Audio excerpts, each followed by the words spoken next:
Today we're going to review the Klock Werks KlipHanger handlebars on my 2011 Harley Davidson Ultra Limited. Coming up. If you're new to the channel, we do motorcycle travel vlogging on our 2011 Harley Davidson. And when we aren't traveling, we toss in some reviews and installs to help you with your own motorcycle. The number one reason I wanted these bars, if you go back to one of my Sturgis videos from the same year, 2021, these bars allow you to adjust your wrist angle. That's huge for someone with a batwing fairing, especially because it's not easy to change bars on a batwing. If you want to see how to install these bars, I'll link it at the end of this video. This one's just going to touch on the review part of it and if they lived up to my personal hype. If you've ever seen or done a bar install with a batwing fairing, it is not an easy job. It's not a fun job, and you don't want to have to do things twice. I didn't want to get a set of bars with a fixed wrist angle and then hate them. With these bars, I thought, okay, I can do the install, I can adjust the wrist angle as needed, and life will be good. The wrist angle is adjustable by loosening these 3 bolts, and then you can rotate this whole assembly on this part of the bar. It's a 3-part system shown here. You have the U portion of the bar first. You have your machined aluminum clamps that connect the handlebar to the main U. After you get it all assembled, it comes with some chrome hardware, little caps that you glue in where your wiring channels are, and some chrome bolts to tighten everything up. We're going to get to those here in a little bit. The first thing you'll notice when you get these installed on your bike is they do sit a little bit wider than stock. If you hold the stock handlebars up here, it doesn't seem like they're that much wider, but they do sit out a little wider, which does make the wiring just a tad short. These are the 10-inch versions, and I'll explain here in a little bit why I may not recommend the 10-inch on a batwing, but they are very comfortable bars. I have a few thousand miles on these now. I wanted to give them a good shakedown to make sure I liked them before I did this review, and overall I do like them for the most part. There are a couple things I think could be improved on. Maybe not so much for this height of bar. So first off, I'll tell you guys what I like about these bars.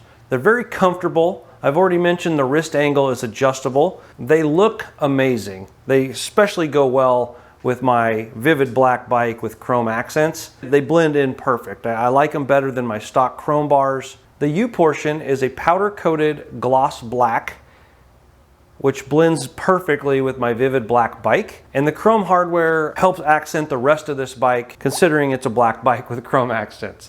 That was one of the aesthetic reasons I went with these.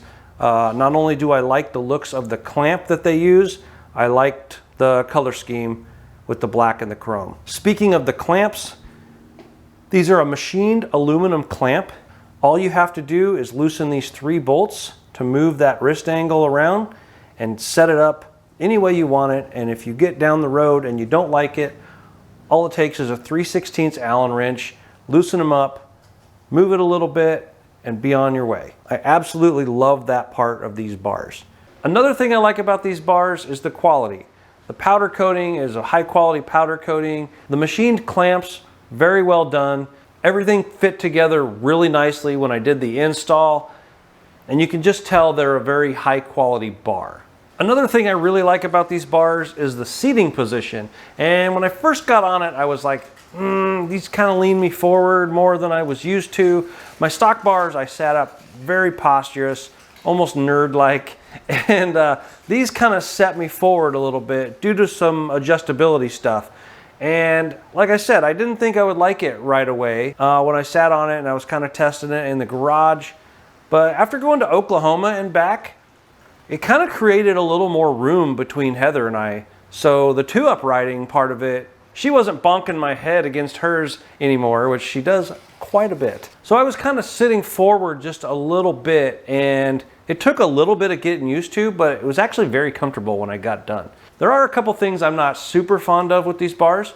One is the height that I got, and it's only because of that. As you can see here, the adjustability with the 10-inch bars is very limited.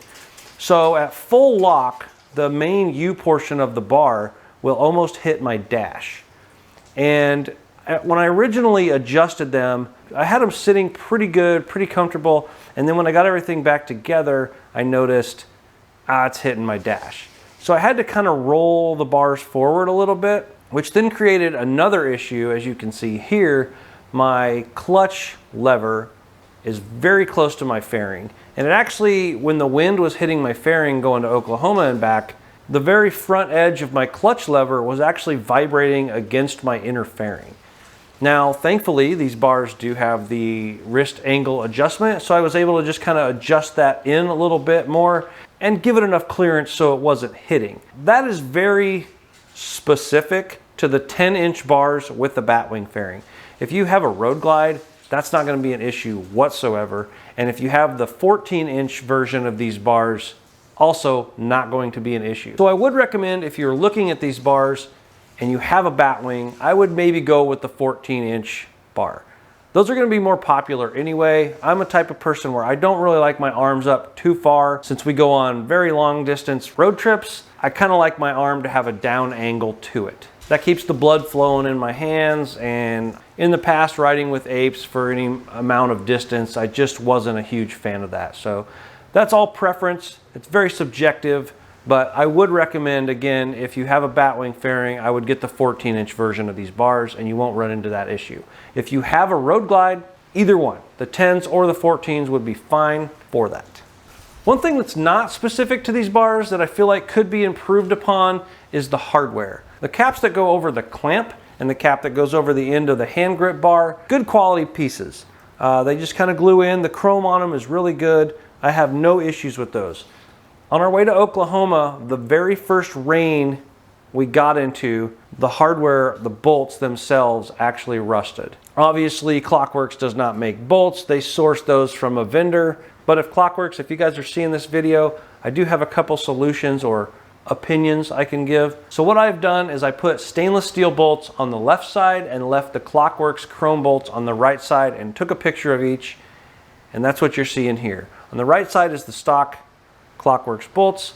They have a little rust. I did message them about it, and they mentioned that if you used a wrong tool on them, it could damage the chrome on the inside. But I was also getting rust on the threads themselves. I feel like the difference in looks between the stainless bolts that I put in and the chrome ones is not that much different. So what I'm going to do is I'm going to go ahead and put stainless on the right side also, so I don't have to look at that rust. I'm usually a function over form type of guy, but nobody really wants to see rusty bolts on their new bars, you know what I'm saying? So if I had to recommend something to Klock Werks, I would say either switch to a stainless bolt, get a better chroming bolt, or chrome a stainless bolt. I feel like the added few dollars for a better stainless bolt, not having to deal with that, would benefit pretty much everybody. But honestly, those are the only two negative things I could think about from these bars. And I was thinking about it the whole way down and the whole way back. I put them on about a week before we left for Oklahoma. So the whole time I was thinking, oh, I like this part about these bars compared to stock, and I like this, and I like this. It was very in the forefront of my brain. I do have a possible solution, so I can roll the bars back towards me just a little bit more and get them away from that fairing a little bit. That'll be a future video, so stay tuned to the channel for that.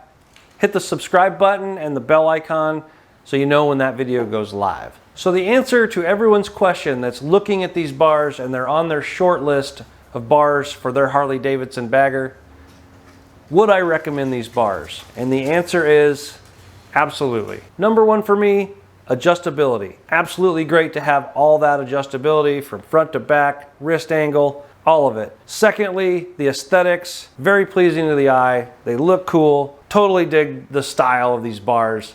If we rewound to this summer when I was looking at them to begin with, knowing what I know about the install, doing all of that, and actually riding with the bars, I would totally buy them again.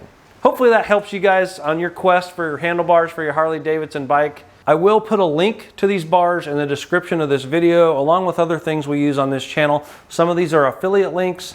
The Klock Werks link is not an affiliate link, but if you want to support the channel, feel free to look through some of the other stuff we use on this channel to make videos for you guys. Stay tuned for what I hope is a solution to bring those bars just a little bit closer to me, and we'll see you guys in the next one.